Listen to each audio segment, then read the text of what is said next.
नमस्कार, मी तन्मय टिल्लू आणि आपण पाहताय सहाचं बातमीपत्र। बातमीपत्राच्या सुरुवातीलाच एक धक्कादायक बातमी। सैफवर हल्ला करणाऱ्या आरोपीने शाहरुख खानच्या घराचीही रेकी केल्याची धक्कादायक माहिती आता समोर येतेय। 2 दिवसांपूर्वी शाहरुख खानच्या घरात एकाने घुसण्याचा प्रयत्न केला होता अशी माहिती सूत्रांकडून मिळतेय। तर भिंतीवर चढूनही वर सुरक्षा जाळी असल्याने बंगल्यात घुसखोरी करता आलेली नाही अशी माहिती सूत्रांनी दिली आहे। सैफवर हल्ला करणाऱ्या आरोपीकडून याआधीही शाहरुखच्या घरात घुसण्याचा प्रयत्न झाला होता अशी सूत्रांकडून माहिती मिळतेय।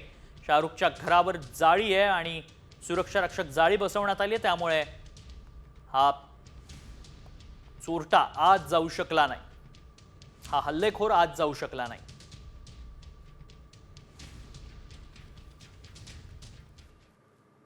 तर सैफ अली खानवर झालेल्या हल्ल्याप्रकरणी आणखी एक मोठी बातमी समोर येते। हल्ल्या प्रकरणात शाहिद नावाच्या एका संशयिताला ताब्यात घेण्यात आलंय, त्याची कसून चौकशी सुरू झाली आहे। शाहिदवर यापूर्वी 4 घरफोडीचे गुन्हे दाखल करण्यात आलेत, त्यामुळे सैफवरील हल्ल्याप्रकरणी त्याच्यावरील संशय अधिक बळावलाय। पोलिसांनी या शाहिदला काय प्रश्न विचारलेत पाहूया। तू कोण आहेस? तू काय करतोस? तू कुठे राहतोस?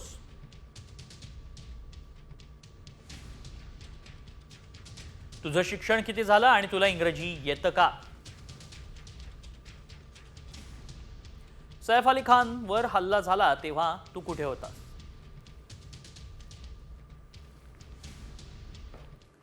अभिनेता सैफ अली खानच्या पाठीतून काढलेल्या चाकूच्या तुकड्याचा फोटो देखील आता समोर आलाय। या चाकूचा फोटो साम टीव्हीच्या हाती लागलाय। सैफ अली खानवर चाकूने हल्ला करण्यात आला होता। या हल्ल्यानंतर चाकूचा तुकडा सैफच्या पाठीत अडकला। सैफवर शस्त्रक्रिया करून 2.5 इंचाचा चाकूचा तुकडा बाहेर काढण्यात आलाय। या चाकूच्या तुकड्याचा फोटो आता साम टीव्हीच्या हाती लागलाय।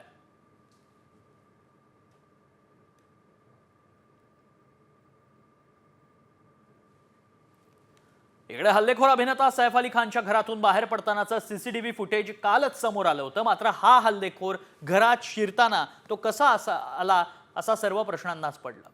मात्र याचंही सीसीटीव्ही फुटेज साम टीव्हीच्या हाती लागलंय। यात हा हल्लेखोर इमारतीच्या पायऱ्या चढताना पाहायला मिळतोय। रात्री 1:37 हे सीसीटीव्ही फुटेज आहे। या व्हिडिओमध्ये आरोपी तोंड बांधून दबक्या पावलांनी इमारतीच्या पायऱ्यांवरून वरती येताना दिसतोय। हल्लेखोर काळ्या रंगाचा टी-शर्ट, पॅन्ट आणि बॅग घेऊन लपतछपत पायऱ्या चढताना दिसतोय। सैफवर हल्ला केल्यानंतर हल्लेखोर रात्री 2:33 याच पायऱ्यांवरून खाली उतरताना पाहायला मिळाला।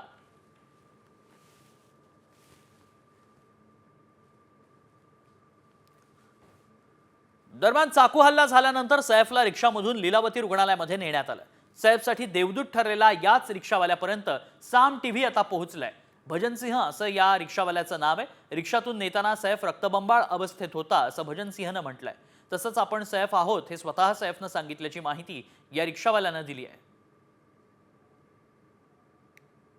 एक मिनट जब बैठ किया कि मैं सैफ अली खान हूँ, स्टाफ को बुलाओ, फटाक से मेरा सर्जरी कराओ, जो डॉक्टरी कराओ। हाँ, तब मुझे पता चला कि ये सैफ अली खान है।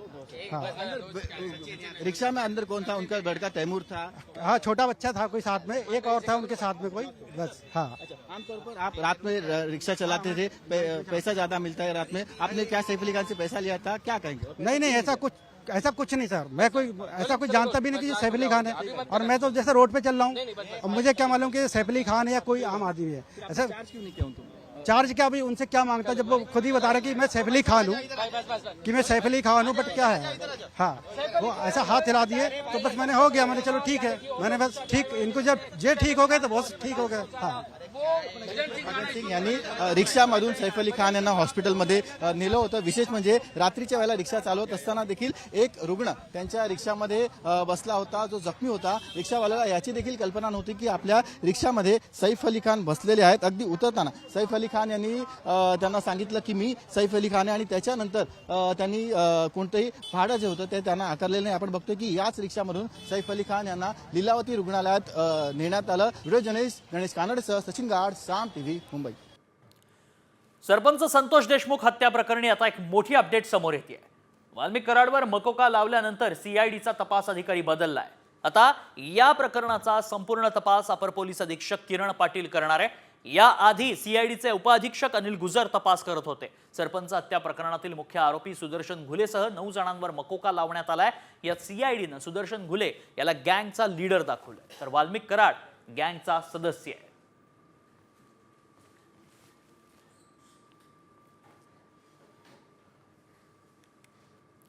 दुसरीकडे वाल्मिक कराडच्या चौकशीत अनेक धक्कादायक खुलासे होत आहेत.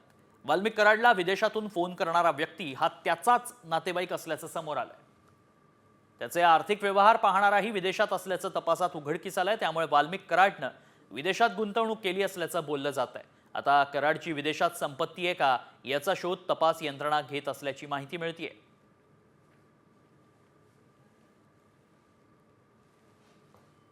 दरम्यान सरपंच संतोष देशमुख हत्या प्रकरणातील संशयित आरोपी वाल्मिक कराडचे पुण्यातील इमारतीमध्ये देखील एमनोरा हडपसर मधल्या टाउनशिपमध्ये आणखी 3 फ्लॅट असल्याचं उघडकीस आलंय.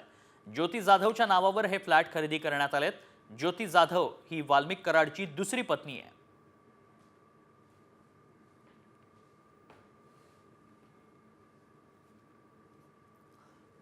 तर वाल्मिक कराड समर्थकांनी केज राळेगाव रस्त्यावर टायर पेटवत आंदोलन केले. वाल्मिक कराडवर मकोका दाखल झाल्यानंतर कराड समर्थक आक्रमक झाले. केज राळेगाव रस्त्यावर समर्थकांनी रास्ता रोको केलाय. वाल्मिक कराडवरील खोटे गुन्हे मागे घेण्याची मागणी समर्थकांनी केली आहे.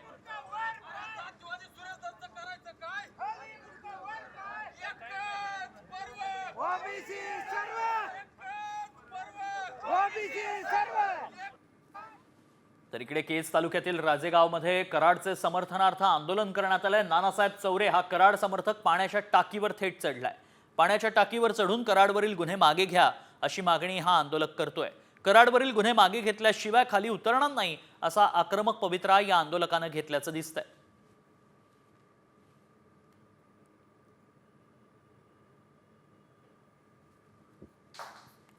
आणि या संपूर्ण बीड प्रकरणामुळे महायुतीमध्ये देखील तणाव वाढतोय असं वक्तव्य शिवसेना आमदार संजय शिरसाट यांनी केलंय. साम टीव्हीशी बोलताना त्यांनी हे वक्तव्य केलं. मंत्री धनंजय मुंडेंबाबत अजित पवारांनी ठरवावं, तर तिकडे आमदार सुरेश धस यांच्यासोबत मुख्यमंत्री देवेंद्र फडणवीसांनी ठरवावं असंही शिरसाट म्हणाले. आता जी काही तेढ निर्माण झाली ते तेढ निर्माणला ते त्याच्यामुळे थोडंसं वेगळी दिशा मिळेल आणि ज्याने खून केलाय किंवा जो आरोपी आहे त्याच्याकडे लक्ष फोकस होईल. राजकीय स्टेटमेंट त्या सरपंचांचे नाहीत. त्यांचं म्हणणं आहे की आमच्या या जिल्ह्यामध्ये शांतता पाहिजे आणि कुणावरही हल्ले होऊ नयेत यासाठी त्यांनी घेतलेलं हा पहिलं पाऊल जे आहे त्याचं स्वागत आम्ही सर्वजण करतो. तृप्ती देसाई यांनी केलेले आरोप खोटे असल्याचं स्पष्टीकरण दिंडोरीतील आश्रम प्रशासनानं आता दिलंय. सरपंच संतोष देशमुख यांच्या हत्या झाली तेव्हा वाल्मिक कराड आणि विष्णू चाटे दिंडोरीतील आश्रमातच होते असा गंभीर आरोप सामाजिक कार्यकर्त्या तृप्ती देसाई यांनी केला होता. त्यामुळे दिंडोरी मठाधिपती गुरुमाऊली मोरेंची चौकशी करा अशी मागणी त्यांनी केली होती. आश्रम जो दिंडोरीचा आश्रम आहे तिथे 15 तारखेला आणि 16 तारखेला जो मुक्काम आहे तो विष्णू चाटे आणि वाल्मिक कराड या दोघांनी केलेला आहे आणि 17 तारखेला आश्रमातून ती गाडी जी आहे त्यांची बाहेर निघालेली आहे. या प्रकरणात जेव्हा तुम्ही पुढाकार घ्याल तेव्हा गृहमंत्री देवेंद्रजी फडणवीस हे या मठाचे भक्त आहेत, त्यांची श्रद्धा आहे, त्यामुळे यामध्ये अण्णासाहेब मोरेंवर कुठलीही कारवाई करणार नाही. शनिदेवानं त्यांनी सोडलं तर आम्ही तर माणसं आहे. तर विषय काय आहे, विषय असं आरोप करणं हे तसं याला आम्ही या आरोपांचं 100% आम्ही खंडन करतो. असा कुठलाही प्रकार इथं घडत नाही. इथं दुनियाभरचे लोक येतात, नुसते महाराष्ट्रातले नाही जगभरातले लोक येतात. मंदिर सगळ्यांकरता खुलं असतं आणि इथं सामाजिक आम्ही जे उपक्रम आहे अध्यात्माबरोबर सामाजिक उपक्रम राबवतो. काय राबवतो ते दुनियाला माहिती आहे. मला ते तुम्हाला डिटेल्स सांगायची गरज नाही, दुनिया जाणते. आणि जे काही असं कोणी आरोप केले असतील आता ते त्यांचा काय हेतू असतं ते आम्हाला सांगता येत नाही, पण या आरोपात कुठलंही तथ्य नाही. तर बीड प्रकरणामध्ये सरकारी वकील म्हणून उज्ज्वल निकमांची नियुक्ती होण्याची शक्यता वर्तवण्यात येते. संतोष देशमुख हत्येसंदर्भात फडणवीस आणि उज्ज्वल निकमांमध्ये 10 मिनिटं चर्चा झाल्याची माहिती सूत्रांनी दिली आहे. तर सरपंच संतोष देशमुख हत्या केस उज्ज्वल निकमांकडे द्या अशी मागणी देशमुखांच्या कुटुंबियांनी केली.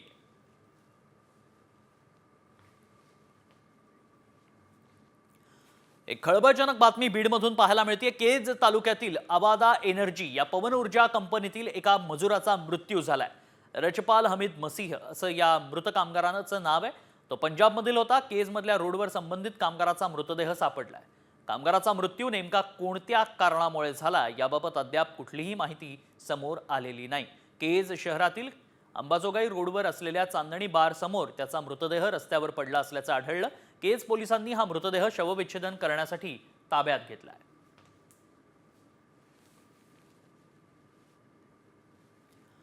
बीड जिल्हा 2 सख्ख्या भावांच्या हत्येनं देखील हादरलाय. होय, आष्टी तालुक्यातील वाहिरा परिसरात 2 सख्ख्या भावाची निर्घृण हत्या करण्यात आली आहे. अजय भोसले आणि भरत भोसले असा हत्या झालेल्या भावंडांची नावं आहेत. तर कृष्णा भोसले नावाचा तिसरा भाऊ हा गंभीर जखमी आहे. जमावानं 3 भावांवर लोखंडी रॉड, धारदार शस्त्रानं हल्ला केला. या प्रकरणी 4 संशयितांना पोलिसांनी ताब्यात घेतल्याची माहिती आहे. जुन्या वादातून ही घटना घडल्याची माहिती पोलिसांनी दिली. पडले ते पोर आमचे जीवच मारले, त्यांनी टामीने मारले, कोणी गुप्तीने मारले, ते साईडचे पळून गेले. चांगले 25-30 माणूस होतं. दिराला मारलं तिथं आधी. मराठ्याचं पोरगण ते देवाला चालले होते तुळजापूरला. तिथून त्यांनी तिथं अडवलं. ते म्हणले की थांबा, मला बी ठीक यायचं. पण त्यांनी थांबवलं नाही. त्याला दुसरे गोळा करून ठेवलेले ह्यांना माहीतच नाही. मारलं ह्यांना येऊस तर. मग आले सगळे गोळा झालेले माहीतच नाही. मग अंधार पडता त्यांना मारलं. गोळा झालेलं का खड्ड्यात लापलेले तिथे आणि गपचिप येऊन मारलं त्यांना. आम्हाला बदला पाहिजे. आम्ही बदला घेतल्याचे आम्हाला काही नको, त्यांचं धन नको, जमीन नको, काही नको. आम्हाला बदला पाहिजे. जुन्या भांडणाच्या वादावरून वाद झाला. हे दोन्ही बाजूचे जे आरोपी आणि फिर्यादी आहेत यांचं क्रिमिनल बॅकग्राऊंड आहेत. यांच्यावर सोलापूर तसेच नगर येथे जबरी चोरी, दरोडा यासारखे गंभीर गुन्हे दाखल आहेत. त्याच्याच वाटणीवरून यांच्यामध्ये वाद झालेला. जे याच्यात अजून पाहिजे आरोपी आहेत अशा आरोपींना वरिष्ठांच्या मार्गदर्शनाखाली आम्ही 3 टीम तयार केलेल्या आहे. त्यांचा माग घेत आहे. त्यांना लवकरच ताब्यात घेऊन त्यांनाही या गुन्ह्यामध्ये अटक करत आहोत. बीडच्या अंबाजोगाईमध्ये गोळीबार झालाय. जमिनीच्या वादातनं मोरेवाडी परिसरामध्ये हवेत गोळीबार केल्याची माहिती समोर येते. पोलिसांकडून गोळीबाराचा नेमका उद्देश काय याचा शोध घेतला जातोय. दरम्यान गोळीबाराच्या घटनेनं परिसरात दहशतीचं वातावरण पसरलंय. जमिनीच्या वादातनं हा गोळीबार झाल्याचं पाहायला मिळालंय. मात्र बीडमध्ये काय चाललंय असा सवाल या घटनेनं आता उपस्थित होतोय.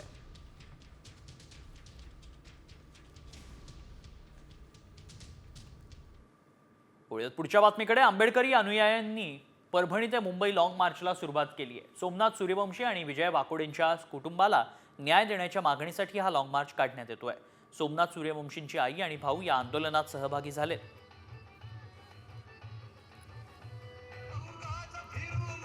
सोमनाथच्या कुटुंबाला न्याय देण्याची मागणी या लॉंग मार्च मधनं करण्यात येते. परभणी ते मुंबई असा हा लॉंग मार्च असणार आहे. या लॉंग मार्चला सुरुवात झाली.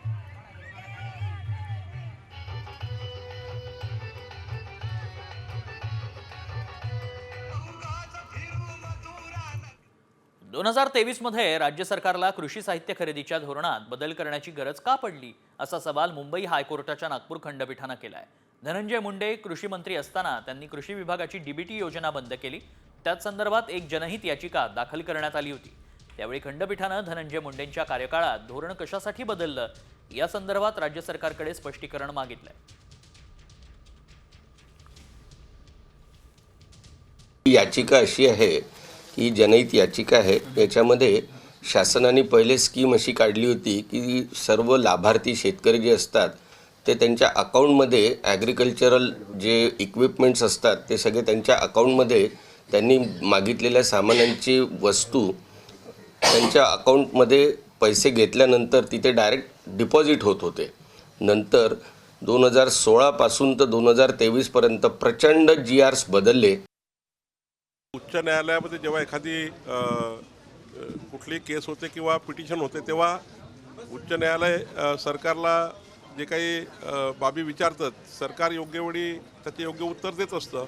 मला वाटतं की सरकार या ठिकाणी जे काही धोरण बदललं असेल किंवा जे काही काळाची गरज असेल सरकार त्याचं उत्तर देईल.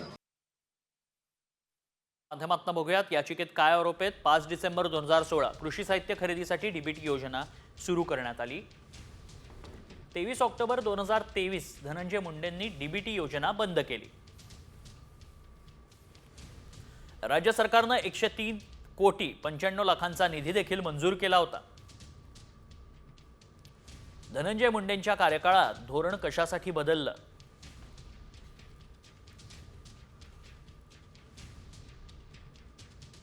हायकोर्टानं राज्य सरकारला स्पष्टीकरण मागितलंय.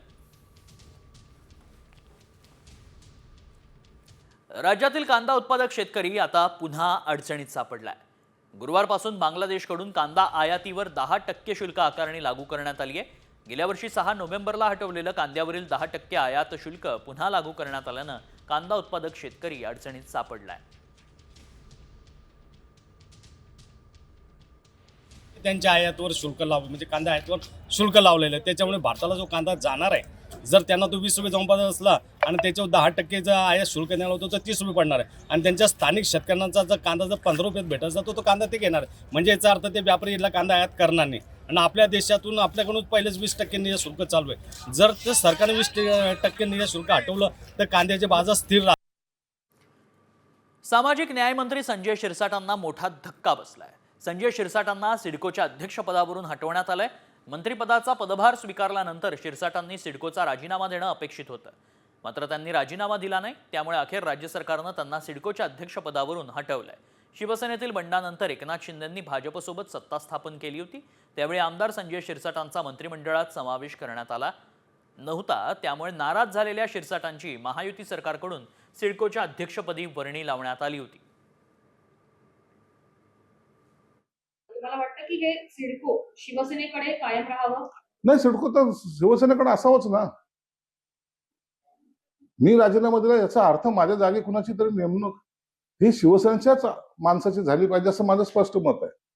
आणि त्या खात्याचा मंत्री सुद्धा एकनाथ शिंदे साहेब आहेत. म्हणून चेअरमनची निवड ही शिंदे साहेबाला विचारूनच केली जाईल असं एकंदर चित्र आहे. आणि ते वरिष्ठ पातळीवर ते दोन्ही नेते एकत्र बसून ह्याच्यावर निर्णय घेतील. येत्या 26 जानेवारीपर्यंत लाडक्या बहिणींच्या खात्यात पैसे जमा होतील अशी माहिती महसूल मंत्री चंद्रशेखर बावनकुळेंनी दिली आहे. लाडक्या बहिणींना जानेवारी महिन्याचा हप्ता देण्याचा कुठलाच निर्णय घेण्यात आलेला नाही. त्यामुळे लाडकी बहीण योजनेचा पुढील हप्त्यासाठी महिलांना वाट पाहावी लागेल असा आरोप विरोधकांनी केलाय. त्यावरच आता बावनकुळेंनी उत्तर दिलंय. लाडक्या बहिणीचा हप्ता 26 जानेवारीपर्यंत मिळेल अशी चर्चा आहे. नाही, मिळणारच आहे, चर्चा नाही, मिळणारच आहे. तारीख 26 तारखेच्या आत. इकडे राज्य मंत्रिमंडळाचा विस्तार होऊन महिना उलटला, मात्र तरीही महायुती सरकारकडून पालकमंत्री पदाचं वाटप काही झालेलं नाही.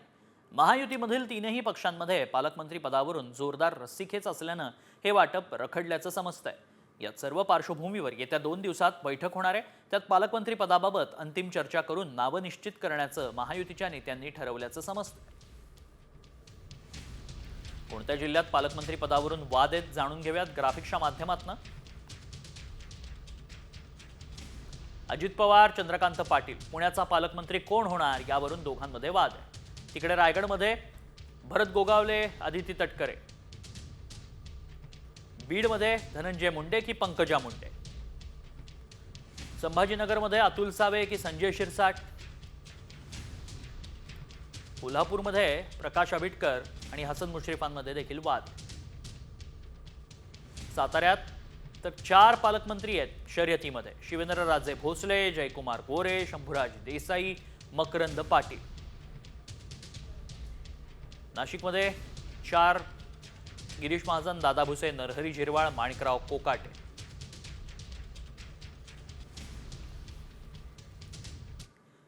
आजही मला छान झोप लागते आणि त्यामुळे सध्या मी जिथे आहे तिथेच राहणार अशी प्रतिक्रिया शरद पवार गटाचे नेते हर्षवर्धन पाटलांनी दिली आहे. विधानसभा निवडणुकीच्या आधी त्यांनी शरद पवार गटात प्रवेश केला होता, मात्र निवडणुकीत त्यांना पराभव पाहायला मिळालाय.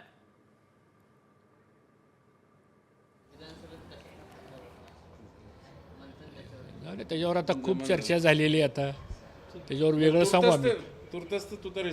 आम्ही आता आहे तिथंच आहे सांगतो. झोप लागते सगळं. चला, काही अडचण नाही सांगतो तुम्हाला लागते म्हणजे मलाही लागते सांगतो आता.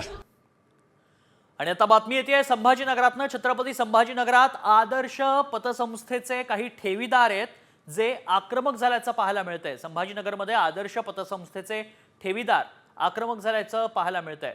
एक्सक्लुझिव्ह दृश्य सध्या आपण साम टीव्हीवर पाहतोय.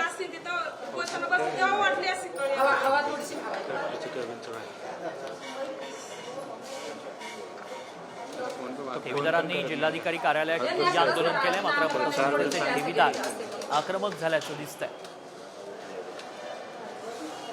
आंदोलन आश्वासन तारकावर तारखा मला म्हणा गोरगरीबाला दुसरं काय नाही.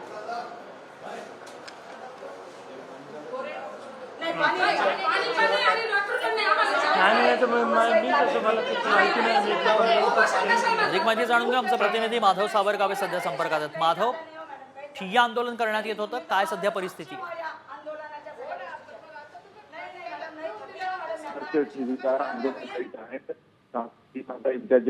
आंदोलन निवडणुकी लोकसभा निवडणूक आणि विधानसभा निवडणुकी पूर्वी झालं होतं. आणि विशेष म्हणजे मागच्या वर्षी जे छत्रपती संभाजीनगर शहरामध्ये मंत्रिमंडळाची बैठक झाली होती, त्या मंत्रिमंडळाच्या बैठकीनंतर मुख्यमंत्र्यांनी स्वतः सांगितलं होतं की ठेवीदारांचे पैसे त्या आदर्शच्या मालमत्ता विकून दिल्या जातील. मात्र प्रशासनाने कोणतीही अद्यापर्यंत कारवाई केली नाही किंवा मुख्यमंत्र्यांनी केलेली घोषणा त्याबद्दल कोणतंही पाऊल टाकलं गेलं नाही. याचा निषेध करी आज सकाळपासून जिल्हाधिकारी कार्यालयासमोर सगळे ठेवीदार आंदोलक उपोषण करत आहेत. आणि संध्याकाळी प्रशासनाला विनंती केली होती की आम्हाला तुम्हाला भेटायचं आहे, मात्र प्रशासनाकडून कोणताही प्रतिसाद मिळत नसल्यामुळे अखेर महिला जे आंदोलन करत होत्या त्या जिल्हाधिकारी कार्यालयामध्ये घुसल्या आणि त्या दालनामध्ये बसून आहेत. त्या सगळ्या अश्रू ढाळत आहेत की आमची जमापुंजी जी होती ती आदर्श बँकेमध्ये पतसंस्थेमध्ये जमा केली होती, मात्र आता संकटाच्या काळामध्ये आम्ही सातत्यानं विनंती करून सुद्धा मिळत नाही. आणि विशेष म्हणजे त्या मोठ्या संख्येनं त्यांच्या मालमत्ता आहेत आणि त्या मालमत्ता विकून आम्हाला पैसे द्यावा अशी आमची मागणी. नक्कीच, आणि त्यामुळे जिल्हाधिकारी कार्यालयात ठिय्या दिल्याचं पाहायला मिळतं. धन्यवाद माधव, आपण दिलेल्या सविस्तर माहितीसाठी.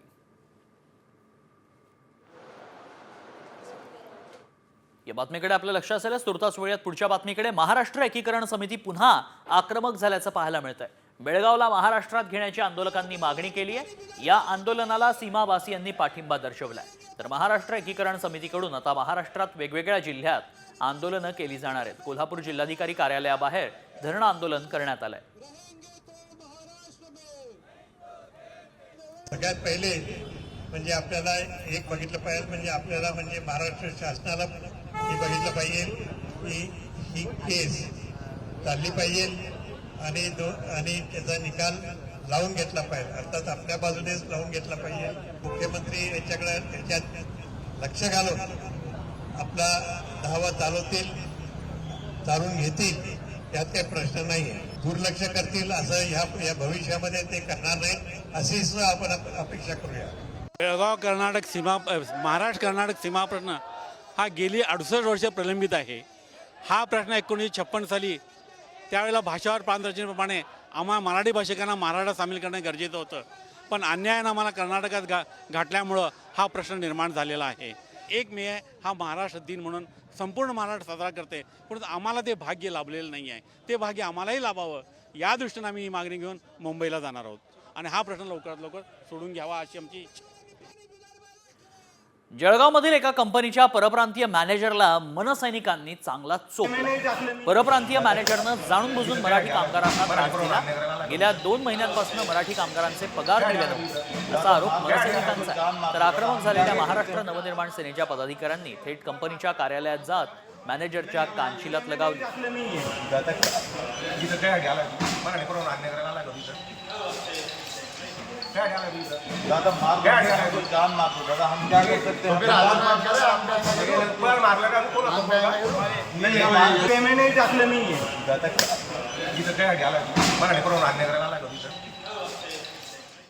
बातमी मराठवाड्यातनं येते. मराठवाड्यातील पदवीधर मतदारसंघाचे आमदार सतीश चव्हाण यांनी राष्ट्रवादी काँग्रेस शरद पवार गटाचा राजीनामा दिलाय.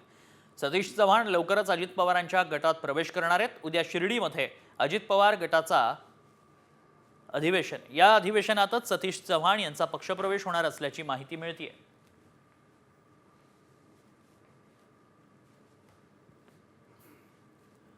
वीज केंद्राला कोळसा पुरवणाऱ्या रोपवेवरून भाजप आमदार सुधीर मुनगंटीवारांनी सरकारला घरचा आहेर दिलाय. चंद्रपूरची जनता वीज निर्मितीसाठी सहकार्य करायचं आणि सरकारनं आम्हाला माती खायला लावायची असं म्हणत मुनगंटीवारांनी आपल्याच सरकारला टोला लगावलाय. आता इथून जाता येता जर लोकांच्या लक्षात यांनी यंत्रणा बंद केली आहे तर मग आम्ही चंद्रपूरचे लोक आहोत, 112चे 600 वाघ करू शकतो. मग वाघाचा पंजाही मारण्याची शक्ती आमच्यात नक्कीच आहे. आणि म्हणून आता परमनंट सोल्युशन काढायचं. आणि शेवटचा मुद्दा, मला वाटतं की आता नवीन टेक्नॉलॉजीचा उपयोग करण्याचा कालावधी आहे. असं होता कामा नये की चंद्रपूरकर जनतेनी वीज निर्मितीमध्ये सरकारला सहकार्य करायचं आणि सरकारने मात्र माती खायला आम्हाला ठेवायचं, असं होणार नाही. पुण्यात सलग दुसऱ्या दिवशी MD ड्रग्सचा मोठा साठा जप्त करण्यात आलाय. पुणे ड्रग्ज फ्री मोहीम अंतर्गत गुन्हे शाखेनं ही कारवाई केली. पुण्यातील प्रसिद्ध MG रोडवरती कारवाई करण्यात आली आहे. 2 आरोपींकडून 15 लाख रुपयांचे ड्रग्ज जप्त करण्यात आले. या प्रकरणी हुसेन नूर खान आणि फैजान शेख या 2 आरोपींना अटक करण्यात आली आहे.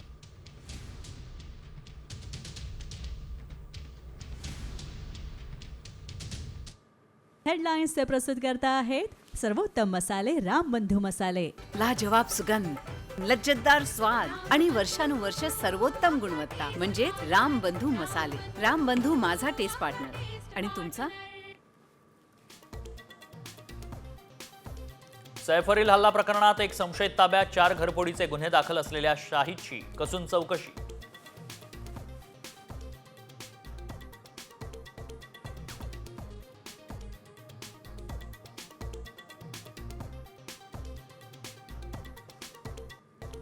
सैफ अली खानच्या घरी घुसताना हल्लेखोराचं नवं CCTV फुटेज समोर, तर सैफच्या पाठीतून काढलेला चाकूच्या तुकड्याचा फोटोही साम टीव्हीच्या हाती.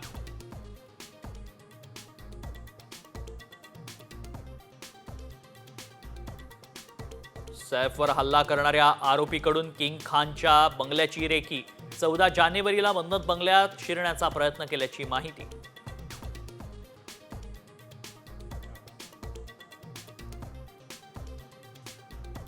सैफ अली खानला लीलावती रुग्णालयात नेणारा रिक्षावाला साम टीव्हीवर. रक्तबंबाळ अवस्थेत असलेल्या सैफबरोबर तैमूरही होता, रिक्षावाल्याची माहिती.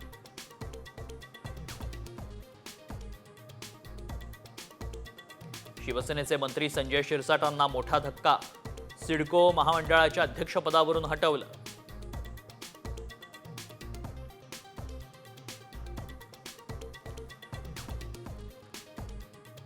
धनंजय मुंडे कृषी मंत्री असताना डीबीटीचं धोरण कशासाठी बदललं? नागपूर खंडपीठानं राज्य सरकारकडे मागितलं स्पष्टीकरण.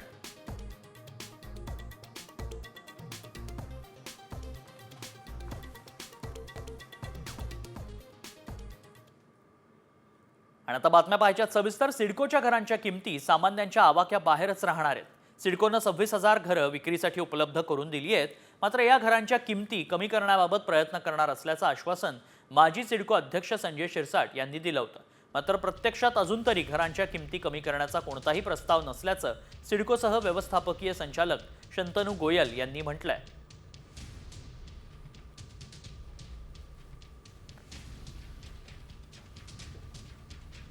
नवी मुंबईमध्ये आपला घर नसावा आणि EWS साठी जी अट आहे ती अट आहे आणि आमचे ते जसे आहेत तसेच आहे.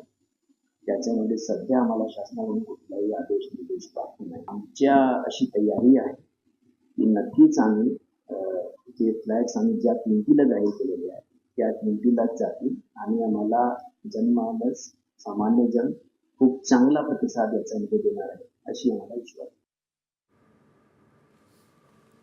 आणि एक नजर आत्ताच्या सिडकोच्या घरांच्या किमतीवर. आर्थिक दुर्बल घटक तळोजा सेक्टर 28-25 लाख रुपये.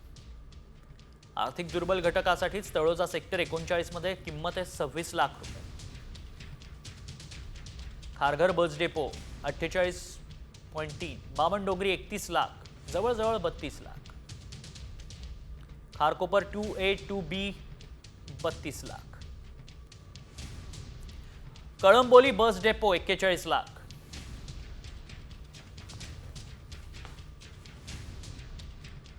अंबाजोगाईत गोळीबार करणाऱ्या आरोपीला ज्वारीच्या शेतातून अटक करण्यात आली आहे. अवघ्या 6 तासात अंबाजोगाई पोलिसांनी आरोपीला बेड्या ठोकल्या. बीडच्या अंबाजोगाईत जमिनीच्या वादातून मोरेवाडी परिसरात आरोपीनं हवेत गोळीबार केला होता.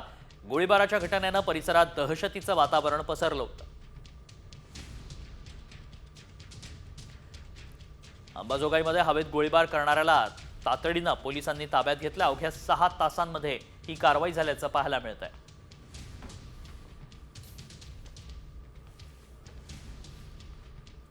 आणि बातमीपत्रात या पुढच्या महत्त्वाच्या बातम्यांचा आढावा टॉप 50 मधून. अभिनेते सैफ अली खान हल्ला प्रकरणी वांद्रे पोलिसांकडून वेगात तपास सुरू झालाय. सैफच्या घरातील सर्व नोकर आणि इतर कर्मचाऱ्यांची पोलिसांनी चौकशी केली.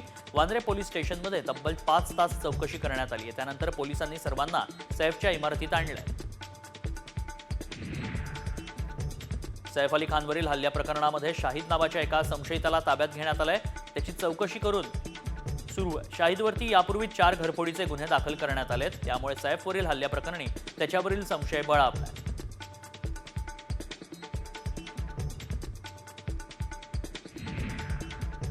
सैफ हल्ला प्रकरणी आरोपीच्या अटकेचं मुंबई पोलिसांनी खंडन केलंय. सैफ हल्ला प्रकरणी कोणालाही अटक करण्यात आलेली नाही असं स्पष्टीकरण मुंबई पोलिसांनी दिलंय. संशयिताला ताब्यात घेऊन चौकशी सुरू असल्याचं मुंबई पोलिसांनी म्हटलंय.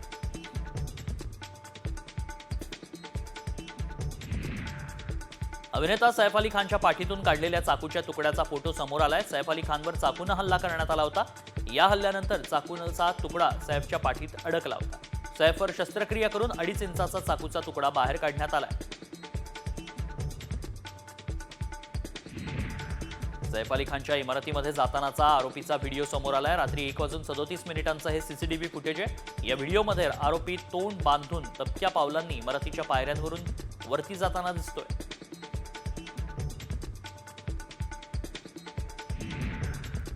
सैफ अली खानच्या प्रकृती संदर्भात महत्त्वाची माहिती समोर आली आहे. सैफच्या प्रकृतीमध्ये सुधारणा झाल्याचं डॉक्टरांनी म्हटलंय. कुठलाही धोका नाही. तसंच ICU मधून सैफला बाहेर काढण्यात आलंय. सैफला विश्रांतीची गरज असल्याचं डॉक्टर म्हणाले.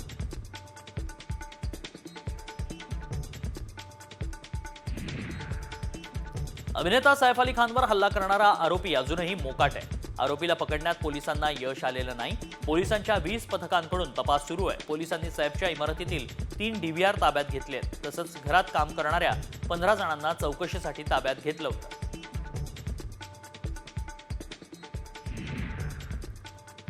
सैफ अली खानवर हल्ला करणारा हल्लेखोर वसई विरारच्या दिशेनं पळाल्याचा संशय व्यक्त केला जातोय. वांद्रे स्टेशनमधील सीसीटीव्हीमध्ये आरोपी चित्रित झाल्याची माहिती सूत्रांनी दिली आहे. सीसीटीव्हीच्या साहाय्यानं चोराचा मागोवा पोलिसांकडून घेतला जातोय.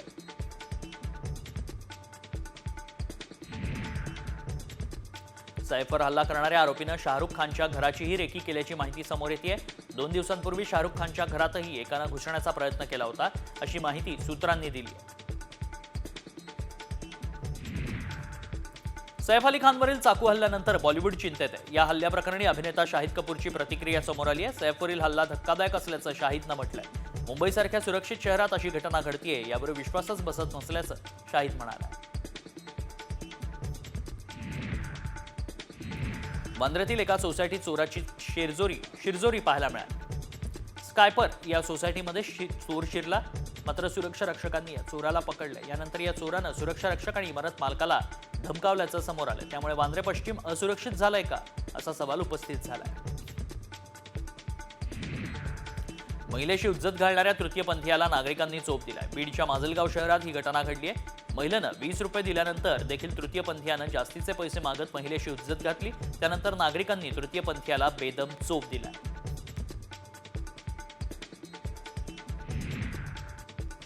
विद्यार्थी मारहाण प्रकरणातील आरोपी क्षितिज कांबळेला पोलिसांनी ताब्यात घेतलंय. नांदेडच्या श्रीनगरमध्ये एका विद्यार्थ्याला चोरीच्या कारणावरून पोलीस आणि त्याच्या 2 मित्रांनी तोंडात रुमाल कोंबून मारहाण केली होती. मारहाण करणाऱ्या पोलीस कर्मचारी आकाश सावंतला निलंबित केलं असून तो फरार आहे.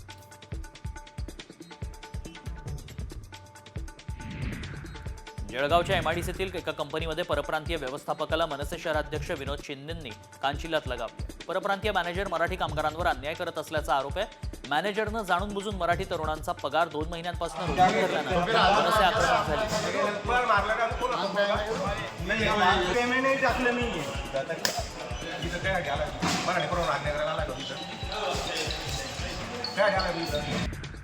रत्नागिरीमध्ये एका खासगी कार्यालयातील कर्मचाऱ्याकडून मराठी ग्राहकाला अपमानास्पद वागणूक देण्यात आली होती. यावरून मनसे पदाधिकाऱ्यांनी संबंधित कर्मचाऱ्याला जाब विचारल्यानंतर परप्रांतीय कर्मचाऱ्यांना माफी मागितली. शिवाय 24 तासात कर्मचाऱ्यावर कारवाई करण्याचं आश्वासन कंपनीनं दिलंय. पत्नी दारू पिते म्हणून घटस्फोट देता येणार नाही असं अलाहाबाद उच्च न्यायालयानं म्हटलंय. पत्नीची दारू पिण्याची सवय ही पतीविरुद्ध क्रूरता नाही असं न्यायालयानं म्हटलं. जोपर्यंत नशेत पत्नीकडून पतीसोबत अभद्र किंवा अनुचित प्रकार घडत नाही तोपर्यंत ती क्रूरता ठरत नाही असं न्यायालयानं नोंदवलंय.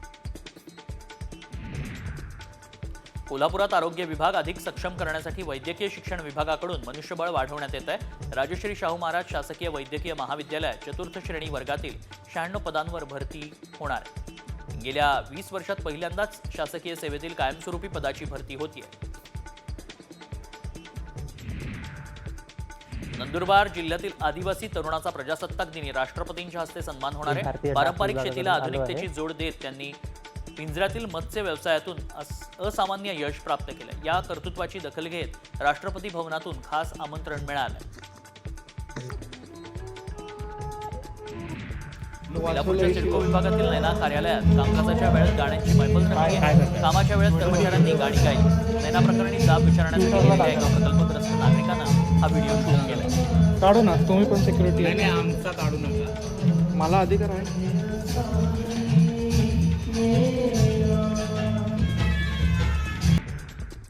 पंढरपूरच्या चिंचणी येथील कृषी ग्रामीण पर्यटन केंद्र आकर्षण ठरतंय.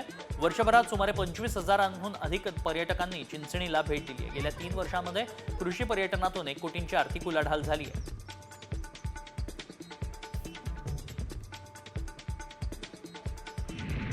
राष्ट्रपती भवन इथं मेजर ध्यानचंद खेलरत्न पुरस्कार विजेत्यांना भारताच्या राष्ट्रपतींकडून पुरस्कार प्रदान करण्यात आलाय.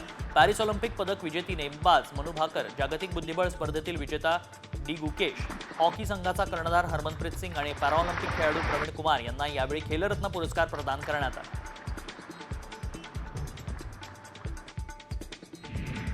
दिल्ली मेट्रोमध्ये विद्यार्थ्यांना 50% सवलत मिळावी अशी मागणी केजरीवाल यांनी पंतप्रधान मोदींना पत्र लिहून केली आहे. दिल्ली मेट्रोमध्ये केंद्र आणि दिल्ली सरकार दोघांचाही वाटा आहे. अशा परिस्थितीमध्ये सवलत देण्याचा खर्च दोन्ही सरकारांनी एकत्रितपणे उचलला पाहिजे असंही केजरीवाल यांनी पत्रात म्हटलंय.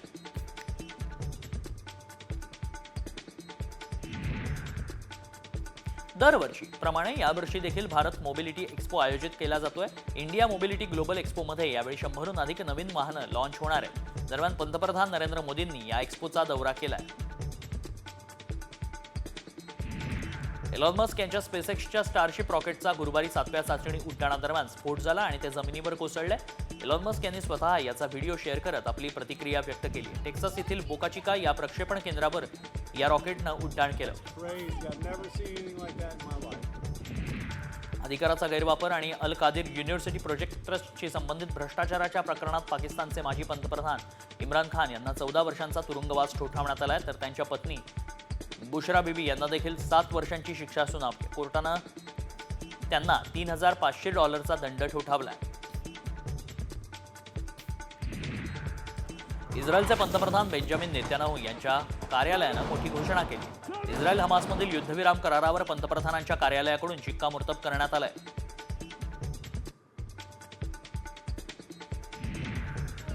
पंढरपुरात विठ्ठल रुक्मिणी मंदिर मुक्ती दिन साजरा करण्यात आलाय. 14 जानेवारी 2014 रोजी सर्वोच्च न्यायालयानं विठ्ठल रुक्मिणी मंदिरातील बडवे उत्पाद यांचा अधिकार संपुष्टात आणले. त्यानंतर ते मंदिर शासन नियुक्त समितीच्या ताब्यात आहे. रुक्मिणी मातेच्या पूजेसाठी 3 महिला पुजाऱ्यांची नियुक्ती करण्यात आली. पुणे जिल्ह्यातील इंदापूर तालुक्यात हजरत मलिक साहेब उरुसाची उत्साहात सांगता झाली आहे. यात्रेची पारंपरिक वाद्यात शबिना शोभेचे दारूकाम करमणुकीचा कार्यक्रम झाला. यानंतर कुस्त्यांनी उरुसाची सांगता झाली.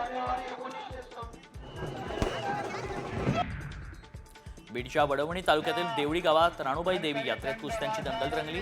यावेळी जिल्ह्यासह राज्यभरातून आलेल्या पैलवानांनी कुस्त्यांचा आखाडा गाजवला.